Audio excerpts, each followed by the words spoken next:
কুম্ভমেলার মালা বিক্রেতা থেকে সরাসরি পুষ্প 3 সিনেমায় মোনালিসা। বনফুলের মালা গেঁথে মাহেশের রথের মেলায় বিক্রি করতে গিয়েছিলেন রাধারানী, দাম মাত্র 1 পয়সা। কিন্তু হঠাৎই এলো বৃষ্টি, কেনা বেচা উঠল মাথায়।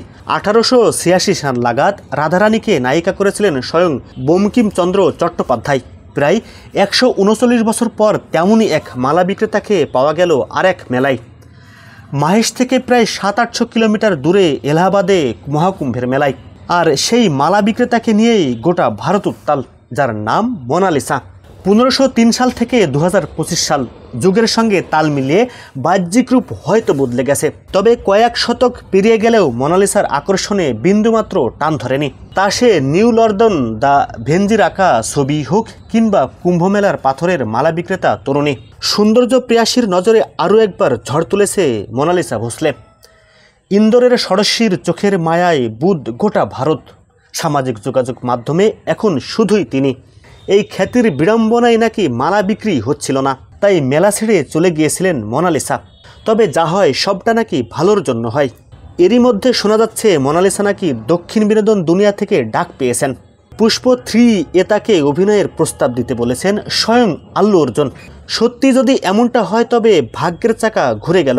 যে মেয়েকে স্কুলের গণ্ডি ছয়নি কোনো দিন, বাড়িতে মা বাবা, তিনি একমাত্র উপার্জনকারী, পাথরের মালা বিক্রি পেশা, সে কিনা ভাইরাল হওয়ার পর সরাসরি এবার পা রাখছেন সিনেমায়।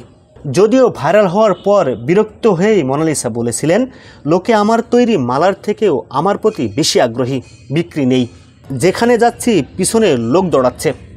এবছরের মেলা আমার সর্বনাশ করে দিল। বাড়িতে মা বাবা তুতো ভাই বোন মিলিয়ে বড় পরিবার, এক বর্ণ লেখাপড়া জানেন না, তা নিয়েও কোনো আক্ষেপ নেই তার। সাদামাটা যুক্তি, আমি বিদেশে পড়তে গেলে বাবা মাকে দেখবে, খাওয়াবে কে। এ কারণেই তিনি প্রতি বছর কুম্ভ মেলায় আসেন, নানা রকম পাথর দিয়ে তৈরি রকমারি মালা বিক্রি করেন। ভালোই বিক্রি হতো তার, তবে বাদ সেধেছে 2025।